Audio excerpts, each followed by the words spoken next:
Welcome to this edition of the El Segundo City Council Recap. I'm your host, Bill Thomas. Let's take a look at the items presented to the El Segundo City Council at their June 21st, 2022 meeting. Following public communications, City Council approved the consent calendar, which included the approval of numerous ongoing professional service agreements for various city departments. That's for the 2022-2023 fiscal year.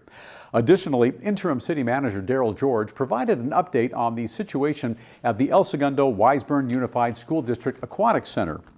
While repairs on the pool heaters are still not expected to be completed until the fall, thanks to rising pool temperatures due to the current warm weather conditions, city staff plans to open the competition pool for normal operations starting Monday, June 27th. Visit the Community Services Department website for the latest updates on the pool's opening. During public hearings, City Council continued their review of the fiscal year 2022-2023 master fee schedule. Following discussion, Council amended some fees pertaining to fire and safety services and approved the master fee schedule. Chief Financial Officer Joe Lilio presented the proposed fiscal year 2022-2023 citywide operating budget.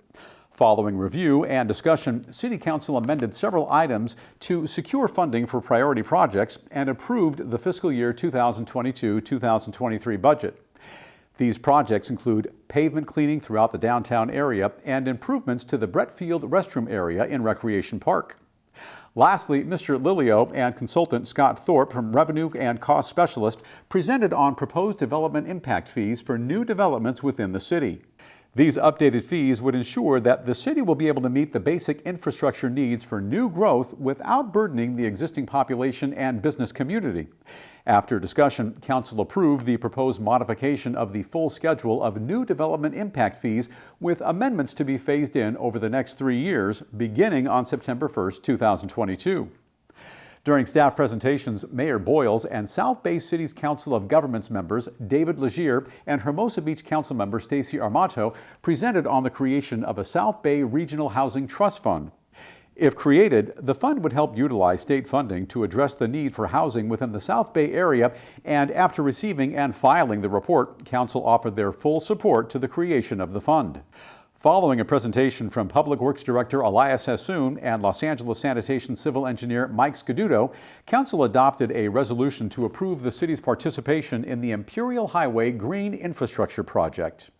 This project, which was initiated by the City of LA, will utilize LA County funds to bring much-needed improvements to the Imperial Highway corridor, which includes landscape beautification and the addition of bike lanes. City Council approved an employment agreement with Interim City Manager Darrell George to fill the position of City Manager following a brief presentation from Human Resources Director Rebecca Reddick. Congratulations to new City Manager Darrell George.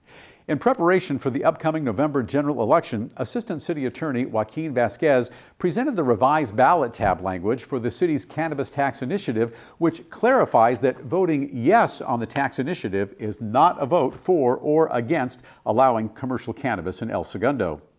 Council then approved a resolution to submit the Cannabis Tax initiative to the voters and authorized council members to draft arguments in support of the city tax initiative. Additionally, Council passed a resolution directing the city attorney to prepare an impartial analysis of the Cannabis Tax initiative.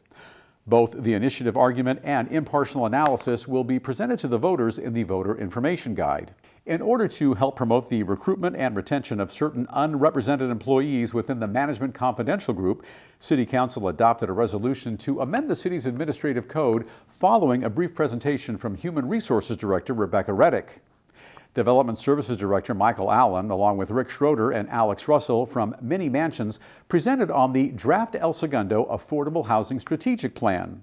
The plan aims to help address the various housing needs within the city, and following discussion, Council received and filed the report and agreed to meet with city staff in order to further discuss the affordable housing program and provide additional feedback. And after a presentation from CFO Lilio regarding the submission of potential city sales tax and business license tax ballot measures, City Council decided to not pursue a sales tax initiative, but did support the implementation of a revised business tax. Moving forward, Council directed staff to work on a revised business tax ballot measure, which, if approved by City Council during a future special session, will be submitted to the voters on the November 8th general election.